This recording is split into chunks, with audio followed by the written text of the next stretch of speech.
तो हमने देखा था जो यान जो क्लेन के कुछ मामलों में बिजी रहता है, अपने कल्टीवेशन को बढ़ाता है, अपनी पावर को बढ़ाता है, काफी सारी पिल रिफाइनमेंट करने के लिए बैठ जाता है। साथ ही जो यान अपनी रैंक 3 की पिल को रिफाइन करने के बारे में सोच रहा होता है और रैंक 3 की पिल को रिफाइन करने के बाद जॉन उसमें काफी मास्टर हासिल कर लेता है। साथ ही इन पिल के जितने भी इंग्रेडिएंट थे वो उसने जैनी से मंगा लिए थे। और तुम्हें तो पता ही है भाई, जो यान बोले और जैनी ना करे, इट्स पॉसिबल। अरे घंटा, जो यान चांद मांग ले तो वो चांद पे चली जाए। दूसरा जियो जैनी और किंग मुई, उनकी भी हमने कंट्रोवर्सी देखी थी। जेलेसी भाई, सीधी सी बात, जो यान साला बेवकूफ है। मैं होता तो मैं तो यही कहता, दोनों नारी है और दोनों हमारी हैं। देन हमने देखा था पिल रिफाइन करने के साथ साथ जो पिल लाइटिंग हो रही थी उसे जियो लॉन्ग हमें मतलब लॉन्ग ही अब्सॉर्ब कर रहा था और उसकी पावर भी बढ़ती जा रही थी, जिससे जॉन भी काफी खुश था। इसके बाद जैसे तैसे घसटते पिसटते जियो यान रैंक 4 की पिल को भी रिफाइन करना सीख जाता है। और आखिरकार जियो यान ने कौन कौन सी पिल रिफाइन की थी वो आपको पता है। तो रैंक 4 की पिल को रिफाइन करने के बाद जियो यान बाहर आता है तो उसे पता चलता है मर्चेंट अलायंस ने तो चारों तरफ पिलों का बाजार लगा रखा है, खूब पैसा छाप रहे हैं।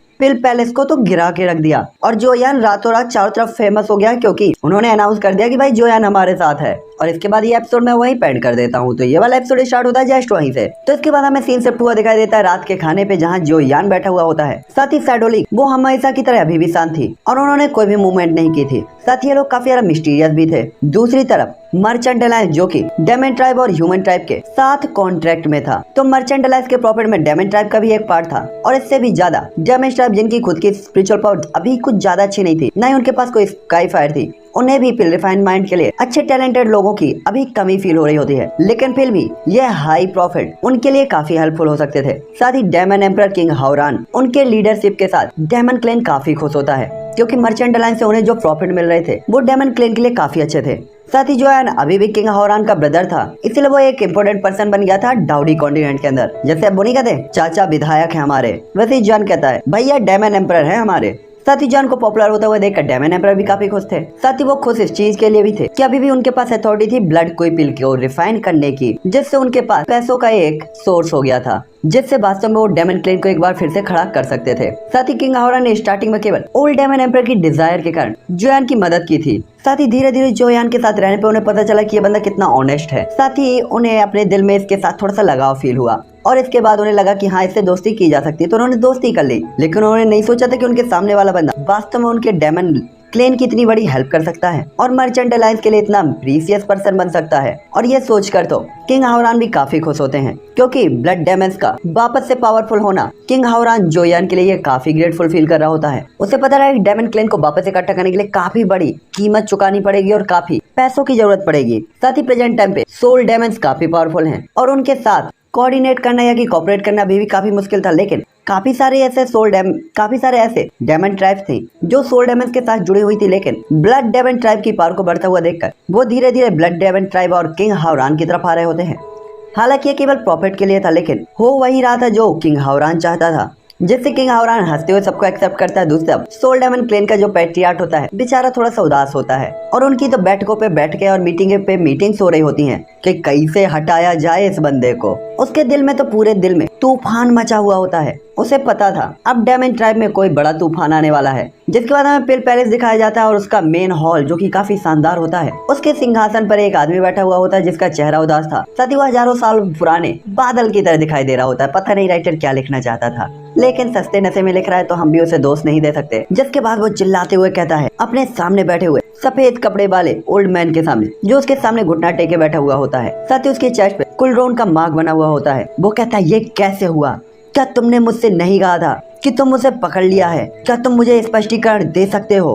तुमने कहा था ना कि जुआन को पकड़कर हमारे एल्केमी हॉल में लाया जाना चाहिए। ये देखकर तो बंदा कांपने लगता। उसे तो याद भी नहीं था कि लास्ट टाइम उसके हॉल मास्टर नाराज कब हुए थे, इसीलिए इस तरीके से उन्हें नाराज होता हुआ देखकर बंदे की फटी में चल रही होती है। जिसके बाद वो कहता है क्या है वो ऐसी चीज जिसके कारण हमारी पिल मार्केट बार बार सिकुड़ती जा रही है और मैं हारता जा रहा हूँ? मुझे कौन बता सकता है? कौन बता सकता है मुझे? इस टाइम पे बंदे की आंखें गुस्से से बंद होती हैं। जिसके बाद वो एक बार फिर से चिल्लाते हुए कहता है तुम सब गार्बेज के ढेर हो। और इसके बाद वो गुस्से से अपने हाथ को अपने सिंहासन में मारता है और उसमें मकड़ी के जाले की तरह क्रैक फैल जाते हैं। और अपने सामने हॉल मास्टर को नाराज देखकर किसी की बोलने की हिम्मत ही नहीं हो रही होती। तभी एक ओल्ड पर्सन तुरंत ही कहता है, पिल पैलेस लॉर्ड, मुझे पता है आप जुआन से बेहद नफरत करते हैं। साथ ही यहाँ पे हर कोई समझता है कि वो स्क्रॉल पूरी तरीके से सांग मैंग के हाथों में है, इसीलिए अब जो यान पर हमला करना बेकार होगा मेरे आका। हम जानते हैं आप चूतिया हैं, लेकिन चूतिया पकड़ने का कोई फायदा नहीं, वहाँ हम सिर्फ अपना टाइम वेस्ट करेंगे। ये सुनकर वो जो हॉल मास्टर होता है थोड़ा सा सोच में पड़ जाता है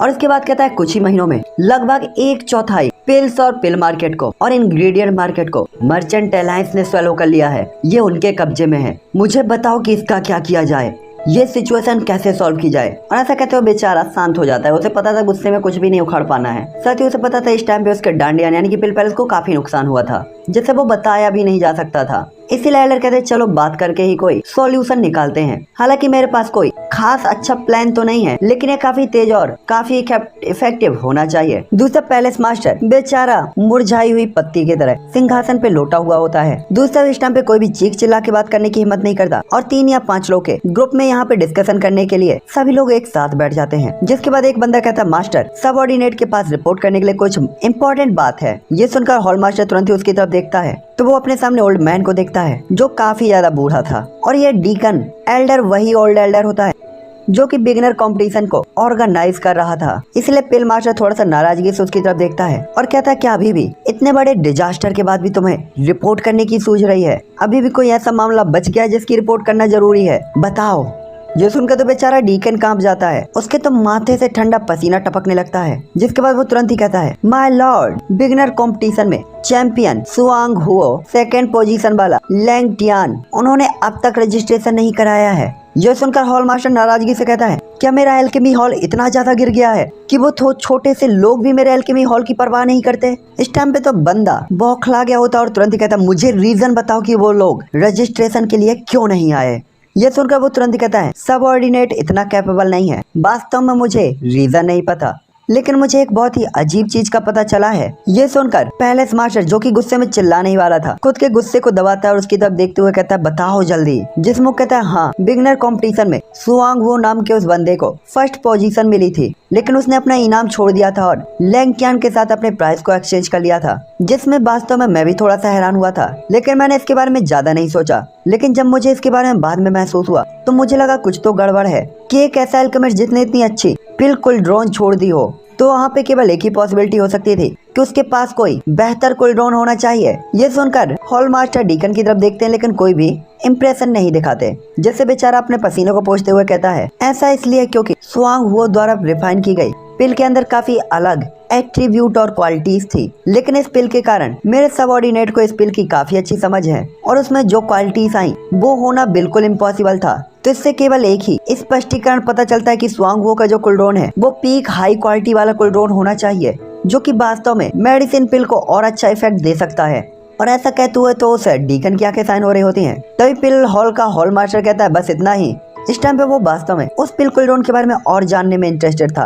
तभी डीकन कहता है, इसके अलावा मैं ज्यादा तो आपको नहीं बता सकता, लेकिन स्वांग वो के पिल कुलड्रोन में ऐसा लगता है कि वो काफी किसी अजीब ही इंग्रेडिएंट से बनी हुई है। साथ ही वो एक फ्लेम की बॉल की तरह है। साथ ही उसके कुलड्रोन के अगल बगल काफी अलग अलग वर्ड और मिस्टीरियस पैटर्न क्रिएट हैं। ये सुनकर पैलेस मास्टर तुरंत ही खड़ा होते हुए उसकी आंखें साइन होती है। वो तुरंत ही कहता है, क्या कहा आपने? एक बार फिर से कहना। क्या तुमने निश्चित तौर पर सही देखा है? ये सुनकर तो सभी लोग हैरान हो जाते। उसे पता नहीं था कि ये पिल मास्टर इतना ज्यादा हैरान क्यों हो गया, पूरी तरीके से एक अलग पर्सन बन गया। इसलिए वो कहता है, सबऑर्डिनेट पूरी तरीके से विश्वास करता है, मैंने यही देखा है। साथ ही उनके ऐसे बिहेवियर को देखकर तो वो डीकन भी कुछ देर के लिए घबरा गया होता है। तभी जो पैलेस मास्टर होता है वो कुछ सोचने लगता है और इसके बाद वो याद करता है कि जब वो छोटा था तो ओल्ड डेमन एम्परर ने एक बार पिल मास्टर जो पिल पवेलियन के मास्टर थे डैन चेंजी और कई रैंक 9 के एल्केमिस्टों को इनवाइट किया था, जो कि उस टाइम पे पिल कुलड्रोन को रिफाइन करने के लिए सबसे ज्यादा स्ट्रॉन्ग माने जाते थे। हालांकि पहले तो जो पिल मास्टर थे या कि पिल पैलेस के ओनर वो वास्तव में इस चीज के लिए एग्री नहीं हुए थे, लेकिन ओल्ड डेमन एम्परर की बात को सुनकर वास्तव में उन्हें ऐसा करना पड़ा था। साथ ही उसे कुलड्रोन को रिफाइन करने के जो इंग्रेडिएंट थे वो था युआनमू। साथ ही ऐसा कहा जाता था कि यानमू का जो निर्माण हुआ था वो हेवन और अर्थ के बीच के ओर से हुआ था। साथ ही इस बोर्ड के अंदर अपनी खुद की एक स्पिरिचुअल एनर्जी थी। साथ ही काफी ज्यादा हार्ड भी थी, यहाँ तक कि पानी से जलती नहीं थी और आग से भीगती नहीं थी। मतलब पानी से भीगती नहीं थी, आग से जलती नहीं थी। मैं भी कुछ भी पढ़ता रहता हूँ। साथ ही स्कूल ड्रोन के कारण पिल रिफाइनमेंट की जो सक्सेसफुल रेट थे वो काफी ज्यादा इंक्रीज हो जाते थे और पिल की क्वालिटी भी काफी इंक्रीज हो जाती थी, यहाँ तक कि काफी सारी प्रॉब्लम से ये कुलड्रोन बचा लेती थी। इसीलिए इस कुलड्रोन को सबसे अच्छा माना जा सकता था और उनमें से कोई भी मास्टर ऐसा नहीं था जो इस कुलड्रोन को नहीं चाहता था। साथ ही उसके मास्टर जी भी उस कुलड्रोन को चाहते थे, लेकिन पूरे डाउडी कॉन्टिनेंट को घूमने के बाद, रिफाइन करने की अनगिनत बेकार कोशिशें करने के बाद उन्हें अंत में ऐसा कुछ भी नहीं मिला। यहाँ तक कि फ्लेम की साइज का दिखने वाला वो कुलड्रोन उसे मुश्किल से ही रिफाइन किया गया कहा जा सकता था। हालांकि बेचारे ने एक कुलड्रोन रिफाइन तो किया था जो कि उस तरीके का था, लेकिन उसके अंदर कोई स्पिरिचुअलिटी नहीं थी, इसीलिए बेचारे मास्टर जी ने उसे खुद के हाथों से खुद तोड़ दिया था। और इस टाइम पे उसे अपने मास्टर का वो गुस्सा फिल्म वायलेंस के इस मास्टर को अच्छी तरीके से याद होता है। और अब जब उसने सुना कि वो रिफाइंड कुलड्रोन यानमू कुलड्रोन है, तो उसके मन में उसे देखने और उसके पास जाने के अलावा कोई भी दूसरा ऑप्शन नहीं होता। लेकिन उसके बाद जब उसके मास्टर वहां से उस कुलड्रोन को देखने के लिए गए, जिसके बाद मास्टर और वो पीक लेवल के अल्केमिस्ट कभी वापस ही नहीं आए। पूरे डांडियन में लोगों को ये पता चला कि उनके साथ शायद कोई बड़ा एक्सीडेंट हो गया था। इसलिए वो तुरंत ही कहता है, मास्टर मेरे साथ वास्तव में काफी काइंड बिहेव करते थे और मेरे मास्टर को उसने मार दिया। वो हमेशा उससे नफरत करता था क्योंकि उसे पता था कि डेमन क्लिन काफी ज्यादा पावरफुल है और ओल्ड डेमन एम्पर के सामने तो वो पावरलेस और हेल्पलेस भी था। लेकिन एशियन डिजास्टर के बाद सब कुछ गायब हो गया। साथ ही कीमिया हाल में उसके मास्टर के इंफॉर्मेशन के अकॉर्डिंग उसे पता चला था कि वो कुलड्रोन कुछ ऐसा था जो कि पिल्स के अंदर एक अलग ही एट्रीब्यूट और क्वालिटीज को जोड़ देता था। तो उसे लग रहा होता ये वही कुलड्रोन होना चाहिए जो ओल्ड डेमन एम्पर का था। लेकिन वो चीज तो केवल एक ही पर्सन के पास हो सकती है और वो हो सकता है जो यान, जिसने ओल्ड डेमन एम्पर के एरिया में एंटर किया था। तो वो समझ जाता है कि फिर वो डबल फायर जो यान ही होना चाहिए। और जैसे ही बेचारा अंदाजा लगाता है, जो यान की आइडेंटिटी रिवील हो जाती है, जिसके बाद वो कहता है ओल्ड डेमन एम्पर का सक्सेसर वो मेरे लिए मेरा एनिमी है।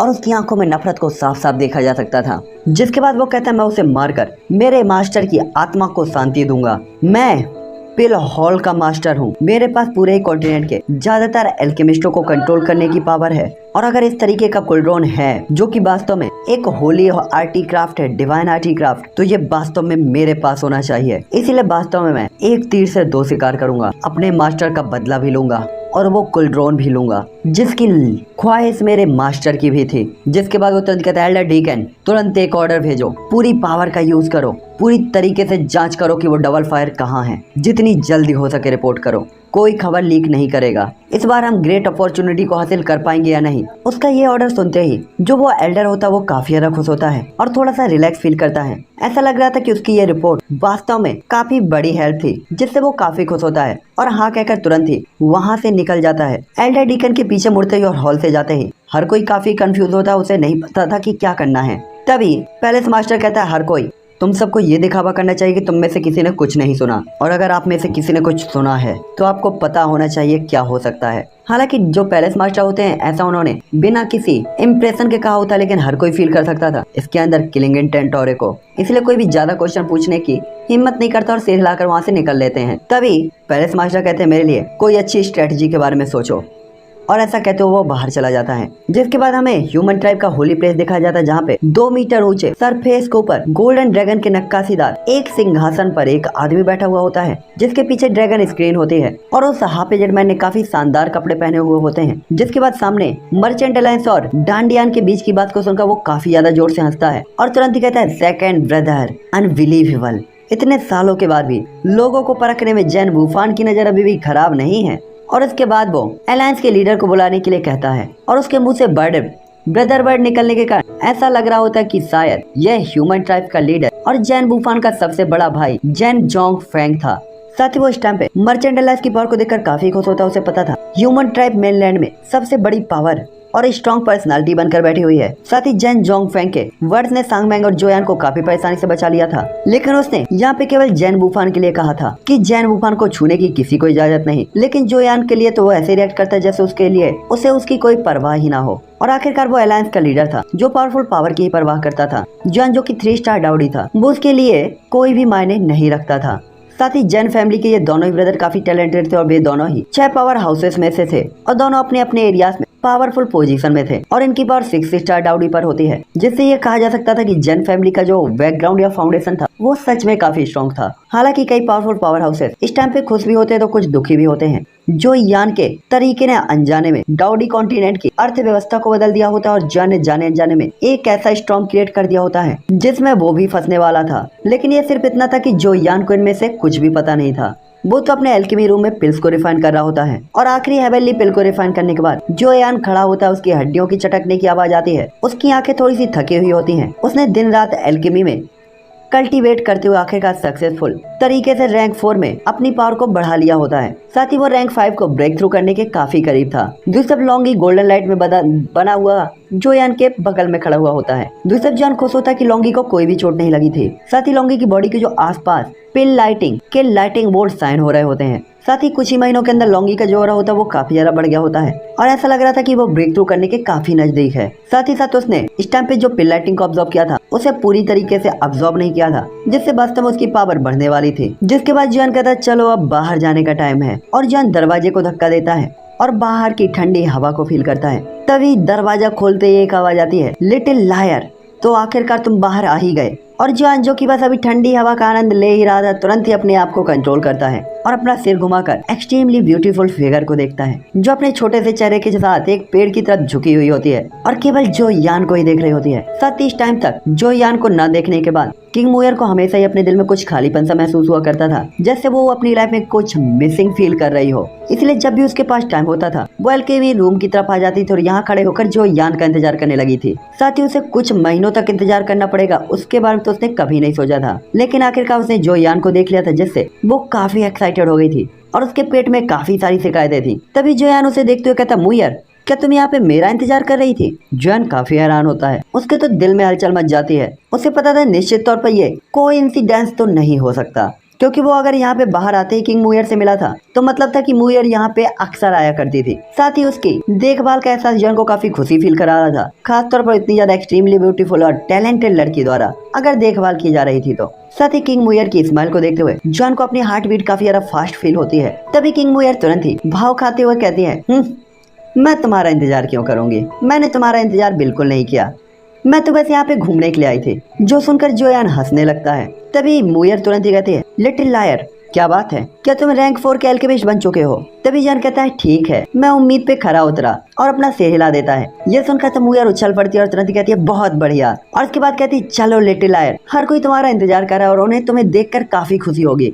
ये सुनकर तो जोयान भी सीधा ही यार्ड में पहुंच जाता है जहाँ बहुत सारे लोग थे और इस टाइम पे सभी लोग आपस में जमकर मारपीट कर रहे होते हैं। साथ ही इनके पास ज्यादा कोई काम तो यहाँ पे था नहीं, तो बेचारे लोग खाते पीते सोते और कुंफू और अपने फाइटिंग को स्ट्रॉन्ग करने के लिए डेली प्रैक्टिस करते रहते थे। साथ ही जोयान को देखकर ये सभी लोग अपने दिल में काफी गर्माहट और रिलैक्स फील करते हैं और दूसरी तरफ जोयान भी काफी खुश होता है। खास तौर पर जोयान को देखकर ले साओलोंग काफी खुश होते हैं क्योंकि वो जोयान से मिलने वाले सबसे फर्स्ट पर्सन थे। साथ ही ऑक्शन हाउस के काफी सारे मामलों को वो मेंटेन करते थे और जॉन की इस छोटी सी टीम के कैप्टन भी थे। साथ ही जब जोयान आसपास नहीं था तो जेनी इनर मामलों के लिए उन मामलों को संभालती थी जो कि जो मेंशन के अंदर और बाहर बिजनेस से रिलेटेड थे और मर्चेंट अलायंस से रिलेटेड थे। साथ ही उसने मर्चेंट अलायंस के काफी सारे कामों को भी संभाल रखा था और जॉन के पास जेनी और ले साओलोंग ये पूरी तरीके दो सबसे अच्छे कैप्टन थे। हालांकि इसके बाद जोयान उस एरिया में जाता है जहाँ पे ये सभी लोग होते हैं, लेकिन जोयान वहाँ पे पहुँच पाता कि तभी जॉन को उनकी आवाज सुनाई देती है जहाँ वो लोग कहते हैं कि हर कोई, तुम सब शर्त क्यों नहीं लगाते, यंग मास्टर जियो बाहर कब आएंगे? तभी जॉन ये बातें सुनता है तो तुरंत ही हंसने लगता है एम्बैरेस होकर और कहता है ये लोग। हालांकि दूसरी तरफ किंग मुयर इंटरेस्टेड तरीके से बाहर जाकर सबको बताना चाहती थी, लेकिन जॉन उसे रोकता है, कह रहे रुको यार, सुनते हैं, मजा आ रहा है। तभी जो जॉन हमेशा की तरह बोल्ड तरीके से कहता है, मुझे उम्मीद है कम से कम यंग मास्टर को बाहर आने में आधा महीना तो लगेगा ही। तभी जिंग जो कि हमेशा बहुत कम बोलता था वो कहता है, मुझे उम्मीद है शायद अगले 3 महीने तक। तभी फैंग कहता है, मुझे लगता है कि यंग मास्टर जो अगले कुछ दिनों के अंदर ही बाहर आ जाएंगे। साथ ही ये देखकर कि फैंग का डिसीजन सच में काफी नजदीक था, जॉन समझ जाता है ये बंदा सच में थोड़ा सा दिमाग वाला पर्सन है। तभी एरमिंग काफी यार कोल्ड वर्ड में कहता है, मुझे तो लगता है यंग मास्टर जो 1-2 साल के पहले तो बाहर आएंगे ही नहीं। उसे लग रहा था कि भाई ऐसा अचीवमेंट चाहे कोई भी टैलेंटेड पर्सन कितना भी टैलेंटेड क्यों ना हो इतनी आसानी से तो पा नहीं सकता। आखिरकार रैंक 4 या रैंक 3 में ब्रेक थ्रू करना काफी मुश्किल था। तभी एक बंदा कहता है, वैसे यहाँ पे हम ही बस लोग नहीं हैं जो यहाँ यंग मास्टर जो यान का इंतजार कर रहे हैं, यहाँ बाहर 2 एक्सट्रीमली ब्यूटीफुल लड़कियां भी हैं जो वास्तव में मास्टर जियो का इंतजार कर रही हैं। और ये सुनते ही जेनी का चेहरा लाल हो जाता है और वो किंग हावरान जो कि बगल में बैठे हुए होते हैं वो भी हंसने लगते हैं। और इन कुछ दिनों में वो भी अब इस ग्रुप को और इस टीम को काफी ज्यादा पसंद करने लगे थे, जो कि जोश, एक्साइटमेंट और खुशी से भरे हुए थे। तभी फिर जोयान हंसते हुए आता है और कहता है किसी ने ये तो नहीं कहा कि मैं आज ही बाहर आ सकता हूँ। ये देखकर तो सभी लोग जियोन को प्रणाम करने के लिए उठ जाते हैं और तुरंत कहते हैं यंग मास्टर जियो। तभी जान कहता है इतना पोलाइट होने की जरूरत नहीं है, तुम सब तो काफी एक्टिव हो। और जान काफी प्राउडफुल स्माइल दिखाता है जो कि कई महीनों या कई सालों से जान के चेहरे पे नहीं थी। तभी किंग हावरान जॉन की तरफ देखते हुए स्माइल करता है और कहता है ब्रदर जब तुम रिट्रीट में थे ना, बाहर काफी सारी ऐसी सिचुएशंस हुई हैं जो सुनकर तुम्हारे होश उड़ जाएंगे। तो जान कहता ओह ऐसा है क्या बिग ब्रदर, मैं वास्तव में सुनना चाहूंगा कि आखिरकार हुआ क्या है। और ऐसा कहते हुए जन किंग हावरान के बगल में बैठ जाता है। तभी किंग हावरान आसपास के लेआउट और हॉल के बदलावों के बारे में बताता है, जो सुनकर तो जान भी हैरान होते हुए कहता है क्या सच में। तभी किंग हावरान कहता है हाँ भाई, हाल ही के टाइम में तुम डाउडी कॉन्टिनेंट के अंदर एक सेलिब्रिटी बन गए हो। यहाँ तक कि आपके कारण काफी सारे डेमन क्लेन्स ने भी हमारे ब्लड डेमन क्लेन को सपोर्ट किया है और हमें वोट किया है। साथ ही हमारी आर्थिक स्थिति में भी काफी अच्छा सुधार हुआ है। इसलिए मुझे वास्तव में लगता है कि मुझे ब्रदर का धन्यवाद कहना चाहिए। तो जन कहता है ब्रदर ब्रदर इतना पोलाइट नहीं होना है। और जन पूरी तरीके से हैरान हो जाता है, उसे वास्तव में उम्मीद नहीं थी कि उसके केवल 2 पिल फॉर्मूले वास्तव में डाउडी कॉन्टिनेंट के अंदर ऐसी उथल पुथल मचा देंगे। तभी किंग हावरान कहते हैं लेकिन ब्रदर आपको अभी भी अलर्ट रहना होगा। हालांकि पीक पावर हाउसेस ने अपना ध्यान कॉन्सेंट्रेट कर दिया है, लेकिन वे सभी जानते हैं कि मर्चेंट अलायंस आपके साथ कोऑपरेट कर रहा है और इससे कई सारे पावरफुल पावर हाउसेस के हितों को नुकसान पहुंचेगा। इस बात से भी इनकार नहीं किया जा सकता। साथ ही कुछ लोग इस चीज का गुस्सा आप पर भी उतार सकते हैं। और ऐसा कहते हुए किंग हावरान थोड़ा सा चिंता में दिखाई देता है कि भाई उसके भाई को कुछ हो ना जाए, जिस पे जोयान भी अपना सहलाता है। उसे भी पता था अपनी चीजों को लेकर उसे भी काफी अलर्ट रहने की जरूरत थी। साथ ही डाउडी कॉन्टिनेंट के इस जगह की सिचुएशन को बदलता हुआ देखकर जोयान को काफी चीजें समझ में आ गई थी और उसे पता था कि जल्द से जल्द अपनी पावर को बढ़ाया जाना चाहिए, वरना इस कॉन्टिनेंट के अंदर 1 इंच भी आगे बढ़ना काफी मुश्किल होगा। तभी किंग हावरान कहते हैं इस टाइम के दौरान हमें सबसे ज्यादा ध्यान डांडियान पर देना होगा। हालांकि सांगमेंग और डांडियान के बीच में अपनी अपनी चीजों को लेकर टकराव है। देखो सांगमेंग हो गया मर्चेंट अलायंस और डांडियान हो गया पिल पैलेस, लेकिन ये भी जरूर है कि डांडियान नाराज होने पर कुछ तो जरूर करेगा। साथ ही उसे अंदाजा था कि पिल पैलेस जॉन के ऊपर अटैक भी कर सकता है। साथ ही किंगलिन लिक्विड और ब्लड क्विपिल से डांडियान को काफी नुकसान हुआ था, लेकिन डांडियान के काफी ह्यूज क्वांटिटी में अल्केमिस्टों के कारण उन्होंने वास्तव में सिचुएशन को काफी हद तक कंट्रोल कर लिया था और हाई रैंक की पिल्स अभी भी डांडियान द्वारा ही कंट्रोल की जा रही थी। साथ ही डांडियान सिर्फ बिजनेस को लेकर जोयान के ऊपर अटैक नहीं कर सकता था, क्योंकि इस रीजन के कारण उन्हें किसी की मदद नहीं मिलती और वो अपना ट्रस्ट भी लोगों के ऊपर से खो सकते थे। लेकिन किंग हावरान को वास्तव में ये नहीं पता होता कि डांडियान जोयान पर अटैक करना चाहता है, क्योंकि इसका रीजन है जोयान का मेडिसिनल कुल्ड्रोन। दूसरी तरफ जोयान भी अपना सहला था, क्योंकि उसे पता था कि अगर उसके साथ कोई भी प्रॉब्लम होती है तो उसका सबसे पहले शक डांडियान पर ही जाएगा। तभी किंग हावरान जॉन की तरफ देखते हुए कहते हैं क्या ऐसा हो सकता है कि तुम रैंक 4 के एल्केमिस्ट बन चुके हो, जिस पे अपना टर्की से हिला देता है। तो किंग हावरान काफी ज्यादा खुश होता है और उसे रिलैक्स फील होता है। हालांकि यहाँ पे हर कोई जानता था कि ये प्रश्न बिल्कुल एक बेकार क्वेश्चन है, क्योंकि जॉन की स्पिरिचुअल पावर यहाँ पे आते ही सबको पता चल गई होती है। साथ ही यहाँ पे वो सभी लोग थे जिन्होंने अपनी लाइफ को जोयान के सपोर्ट में छोड़ दिया था और जियान के साथ ब्लड कॉन्ट्रैक्ट किया था। साथ ही किंग हावरान और जेनी या बाकी लोग जो कि जोयान का अच्छा ही सोचते थे, तो जियान को किसी से डरने की जरूरत नहीं थी या किसी से कुछ भी छिपाने की जरूरत नहीं थी। साथ ही जियान इन्हें अपने सबऑर्डिनेट के तौर पर नहीं मानता था, बल्कि वो इन्हें अपने फैमिली के तौर पर मानता था। साथ ही इसी वजह से हर कोई ईमानदारी से जियान पर विश्वास करता था। लेकिन उस क्वेश्चन पे सभी कोई काफी उम्मीद से जियान को देख रहे होते हैं, और जब जियान ने कहा कि वास्तव में वो रैंक 4 पर ब्रेक थ्रू कर चुका है, तो वो लोग सभी लोग काफी हैरान भी होते और काफी खुश भी कि एम्परर रैंक के 2 से सीधा ही एम्परर रैंक के 4 एल्केमिस्ट तक। साथ ही उन्हें पता था काफी सारे ऐसे एल्केमिस्ट थे जो कि कभी भी रैंक 4 तक नहीं पहुंच पाए, क्योंकि रैंक 2 और 3 को येलो रैंक कहा जाता था और 4 और 5 को मिस्टीरियस रैंक या कि फिर जुआन रैंक। और 3 से 4 में ब्रेक थ्रू करने में न जाने कितने लोगों को कितने साल लग जाते थे, लेकिन वास्तव में जियान ने इसे ब्रेक थ्रू कर लिया था। साथ ही उसे पता था कि जोयान के लिए सबसे बड़ी प्रॉब्लम अब पिल लाइटिंग को होना चाहिए, क्योंकि हर लेवल पर पिल लाइटिंग काफी ज्यादा पावरफुल हो जाती है और काफी सारे एल्केमिस्ट पिल तो रिफाइन कर लेते हैं, लेकिन पिल लाइटिंग से लड़ने के लिए उनके पास पावर ही नहीं बचती। लेकिन वास्तव में जोयान क्या पिल लाइटिंग के साथ भी फाइट कर सकता था? रैंक 3 के साथ, रैंक 3 के डाउडी लेवल के वॉरियर के साथ जॉन शायद पहला ही ऐसा आदमी हो गया कि बहुत कम ही लोग होंगे जो ऐसा कर सकते थे। हालांकि यहाँ पे कोई भी लॉन्गी के बारे में नहीं जानता था, इसलिए वो लोग काफी हैरान होते हैं। जिसके बाद किंग हावरान हंसते हुए कहते हैं, छोटे साथी तुम्हारी एम्परर स्टेज पर स्पिरिचुअल पावर को लेट स्टेज के अंदर पूरी तरीके से स्टेबल नहीं कहा जा सकता, लेकिन वास्तव में तुम इतने सारे एल्केमिस्टों को हैरान कर रहे हो। ये देखकर जॉन भी थोड़ा सा एम्बेरस फील करता है और सभी लोग हंसने लगते हैं। तभी जेनी थोड़ा सा चिंतित होते हुए पूछती है, तुम इतने दिनों से पिल रिफाइन कर रहे हो, तो क्या तुम्हें भूख लगी है? क्या मैं कुछ खाना बना कर ले आऊं? साथ ही उसने भी जॉन को काफी लॉन्ग टाइम से नहीं देखा था, इसलिए वो भी काफी यार गुमसुम और उदास थी और हर टाइम पे उसे भी जॉन की टेंशन ही होती रहती थी। तभी जॉन जेनी की तरफ देखते हुए काफी प्यार से कहता है, मुझे पता है ये टाइम तुम्हारे लिए वास्तव में काफी कठिन रहा होगा, तुम्हारे ऊपर पूरी रिस्पॉन्सिबिलिटीज आ गई थी। तभी जेनी तुरंत ही कहती है, हाँ तुम्हें किसी भी चीज की चिंता करने की जरूरत नहीं है, मैं चीजें संभाल लूंगी। साथ ही जेनी का दिल मेल्ट हो जाता है भाई, और वो तुरंत ही स्माइल करते हुए कहती है, क्या तुम्हें लगता है कि तुम्हारी बहन आलसी है? देखो इनका बहन बहन सीरियस मत लिया करो, इन्होंने रिश्तों की बीवी बहन एक कर रखी है। तभी जो यान जेनी की तरफ देखते हुए तुरंत ही कहता है, नहीं तुम आलसी नहीं बल्कि तुम बहुत सुंदर हो। तभी जेनी तुरंत ही मजाक करते हुए कहती है, ओह ये सुनना तो सच में काफी रेयर है, तो तुम चिकनी चुपड़ी बातें भी करना सीख गए। ऐसा लगता है कि रैंक 4 में ब्रेक थ्रू करने के बाद कुछ स्पेशलिटीज भी आ जाती हैं।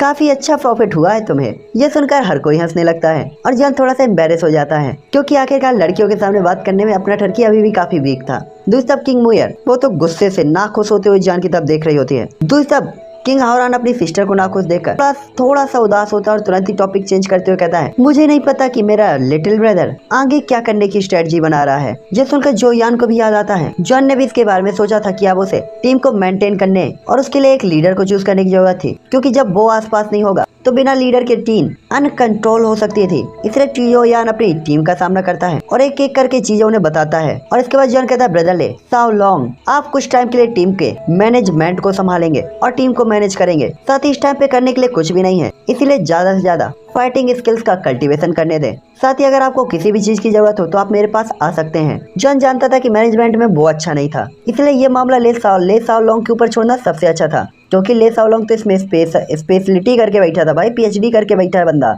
ये सुनकर ले साओ लॉन्ग काफी ज्यादा खुश होता है और जैसे ही जॉन को ग्रीट करने के लिए झुकने ही वाला था कि जॉन अपना हाथ बढ़ाकर रोकते हुए कहता है, अरे भाई रुक जा। इसलिए जॉन कहता है, ब्रदर ले साओ लॉन्ग आप मुझे अच्छे से जानते हैं, मैं मैनेजमेंट में अच्छा नहीं हूँ और आपसे काफी नीचे हूँ, इसलिए तुम्हें मना नहीं करना चाहिए। मेरी इस रिक्वेस्ट को आपको एक्सेप्ट करना चाहिए, जिसमें टीम के बाकी के लोग भी एक के बाद एक सिर हिलाते हैं। ये सुनकर ले साओ लॉन्ग के पास ओबीडियंट और रिस्पेक्टेड होने के अलावा कोई भी ऑप्शन नहीं होता। जिसके बाद जो यान जेनी के बारे में सोचता है कि अब इसे क्या काम दिया जाए। साथ ही जॉन जेनी को ऑर्डर भी नहीं कर सकता था, इसलिए जॉन समझ ही नहीं पा रहा था कि वो जेनी से बात कैसे करे। तभी जॉन को एम्बेरस होते हुए देखकर जेनी उठकर खड़ी हो जाती है, जिसने रेड कलर के कपड़े पहने हुए होते हैं। साथ ही उसकी ड्रेस हवा में लहरा रही होती है और वो एक्सट्रीमली ब्यूटीफुल लग रही होती है। तभी जॉन कहता है, सिस्टर मैं नॉर्मल टाइम पे आपको जो मैंसन की देखभाल करने में नहीं, जेनी कहती है आपकी एल्डर सिस्टर आपके नॉर्मल टाइम पे जो मैंसन की देखभाल करने में मदद करेगी और आपको जो भी चीजें खरीदनी होंगी उन मामलों को मैं मैनेज कर लूंगी। जेनी की बात को सुनकर जॉन को थोड़ा सा रिलैक्स फील होता है। जेनी ने भी खुद भी बता दिया था कि वो जॉन के लिए क्या करने वाली है और जॉन भी इस चीज के लिए एक्सेप्ट कर लेता है, क्योंकि वो जो क्लेन के इनर मामलों का मैनेजमेंट कर रही थी और जोयान के लिए चीजों का, और वो जोयान के लिए सबसे भरोसेमंद भी थी, तो जोयान को भी इस मामले में कोई भी प्रॉब्लम नहीं होती। जिसके बाद जॉन से हिलाते हुए लैंगटियान की तरफ देखते हुए कहता है, ब्रदर लैंगटियान तुम क्या सोचते हो? जॉन को पता था कि लैंगटियान उसकी टीम का सबसे स्पेशल पर्सन है, क्योंकि उसकी स्ट्रेंथ है एल्केमी, इसीलिए उसे टीम पे शामिल करना जॉन का सबसे पहला इरादा था। साथ ही जो यान वो उसके लिए कोई भी डिसीजन नहीं ले पा रहा था, इसलिए वो लैंगटियान के खुद थॉट सुनना चाहता था कि बंदा क्या सोचता है। दूसरा लैंगटियान जो कि इस टाइम के दौरान खाली टाइम पर इधर उधर ही घूमता रहता था। साथ ही वो एक्सपीरियंस को बढ़ाने के लिए आउटर वर्ल्ड में घूमने जाना चाहता था। साथ ही वो काफी एक्साइटेड भी था। साथ ही उसकी इंटरेस्ट जो थी वो एल्केमी में भी थी और जॉन ने भी उसे मेन एल्केमी के लिए ही चुना था। साथ ही ये बात उसे भी पता थी। हालांकि वो कल्टीवेट करने के लिए बाहर जाना चाहता था, अपनी पावर बढ़ाना चाहता था और अपने डेमन फैमिली का बदला लेना चाहता था, लेकिन उसे पता था कि अभी भी वो इतना पावरफुल नहीं है और उसे पता था कि इसकी टीम को जिस चीज की जरूरत है वो है पिल्स की और उसकी हेल्प की। इसीलिए लैंगटियान तुरंत ही डिसीजन लेते हुए अपना सिर उठाता है और कहता है, मैं पिल रिफाइन करने के लिए जो मैंसन में रहूंगा। तभी जोयान ये सुनते हुए काफी खुश होते हुए कहता, क्या ब्रदर लैंगटियान आप कंफर्म हैं? इस टाइम पे जॉन लैंगटियान के दिल को नहीं तोड़ना चाहता था, इसलिए लैंगटियान जोर से सहलाता है। तभी जॉन कहता है, ठीक है तो पिल रिफाइन करने के लिए अब लैंगटियान ये तुम्हारी रिस्पॉन्सिबिलिटी होगी। तभी लैंगटियान कहता है, पिल रिफाइन करना ये मेरी फुल लाइफ की रिस्पॉन्सिबिलिटी है। साथ ही ये यंग मास्टर जियो के ग्रेटफुल और एहसान को चुकाने के लिए भी है। मुझे उम्मीद है कि यंग मास्टर जोयान बिल्कुल भी मना नहीं करेंगे। उसकी बात को सुनकर तो जोयान का भी दिल गर्म हो जाता है कि आखिरकार उन्होंने सही पर्सन को चुना है। लैंगटियान सच में काफी ज्यादा अच्छा और इनोसेंट पर्सन था, जिससे उसके दिल की सारी चिंताएं दूर हो जाती हैं। तभी जॉन अपनी रिंग को फ्लिप करता है और 2 स्क्रॉल उसके हाथ में आते हैं, जिसके बाद वो कहता है, यह है किंगलिन लिक्विड और ब्लड रिकवरी पिल। तभी लैंगटियान अनट्रस्टेड तरीके से कहता है, क्या वो 2 पिल के फॉर्मूले जिन्होंने पूरे डाउडी कॉन्टिनेंट में तूफान ला दिया था, उसे उम्मीद नहीं थी कि इतनी आसानी से दे दिए जाएंगे। इसलिए उन स्क्रोल्स को लेते हुए लैंगटियन के हाथ कांप रहे होते हैं, मानो जैसे वो कोई सपना देख रहा हो। तभी जॉन उसे वो स्क्रोल देते हुए कहता है, ये वो है जिसे आप अब रिफाइन कर सकते हैं। एम्परर टियर की रैंक 3 की पिल, किंगलिन लिक्विड और ब्लड कोई पिल। जिसके बाद जॉन एक और रिंग को फ्लिप करता है और कहता है, यह है गियल पिल जो कि स्पीड को बढ़ा सकती है। जिसके बाद जॉन कुछ और स्क्रोल देते हुए कहता है, ये रैंक 4 की पिल है। मुझे उम्मीद है कि आपको रैंक 4 में ब्रेक थ्रू करने में कैपेबल होना चाहिए। किंगलिन लिक्विड की अपग्रेडेड पिल, इनविजिबल पिल जो कि आपको इनविजिबल कर सकती है।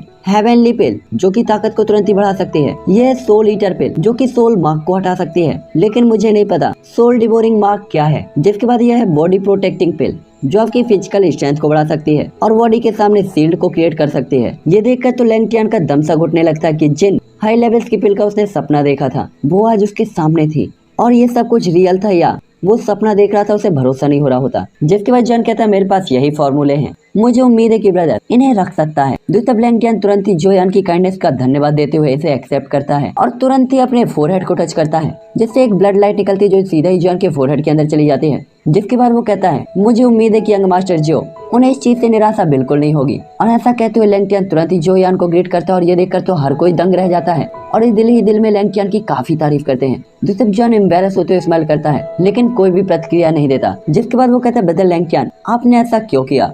जिस पे लैंगटियन कहता है, केवल इसी तरीके से मैं थोड़ा अच्छा फील कर सकता था। दूसरा किंग हावरान तुरंत ही कहते हैं, वास्तव में ये लड़का फ्रेंडशिप को इम्पोर्टेंस देता है, सिचुएशंस को समझता है, हर एक सिचुएशन की परवाह करता है। ये सच में काफी टैलेंटेड पर्सन है। और ये यहाँ वो जोयान के लिए नहीं लैंगटियन के लिए कह रहे थे। जिसके बाद जेनी जो यान की तरफ देखती है तो वो भी रिलैक्स फील करती है कि वास्तव में जोयान अपनी टीम के लिए पूरी तरीके से खुले थॉट वाला है। साथ ही जेनी अपने दिल में जोयान के लिए काफी खुश होती है। जिसके बाद जॉन लैंगटियन से कुछ बातें और एक्सचेंज करता है। साथ ही लैंगटियन को कभी कभार यूज के लिए और अपनी टीम को यूज के लिए बड़ी मात्रा में ब्लड रिकवरी पिल और किंगलिन लिक्विड देता है। साथ ही वो लैंगटियन को कहता है कि तुम्हें इन चीजों को रिफाइन करना चाहिए टीम के लिए। जिस पे लैंगटियन तुरंत ही कहता है, यंग मास्टर टेंशन फ्री रहे, लैंगटियन निश्चित तौर पर मिशन पूरा करेगा। साथ ही लैंगटियन का मूड पूरी तरीके से शांत होता है। साथ ही वो काफी एक्साइटेड भी होता है। तभी जॉन कहता है, जेनी लैंगटियन को जो भी इंग्रेडिएंट चाहिए है उसकी मदद के लिए तैयार कर दो। साथ ही मेरे पास रैंक 5 के भी कुछ फॉर्मूले हैं, तुम मेरे लिए भी उन्हें तैयार कर सकती हैं तो कर दें।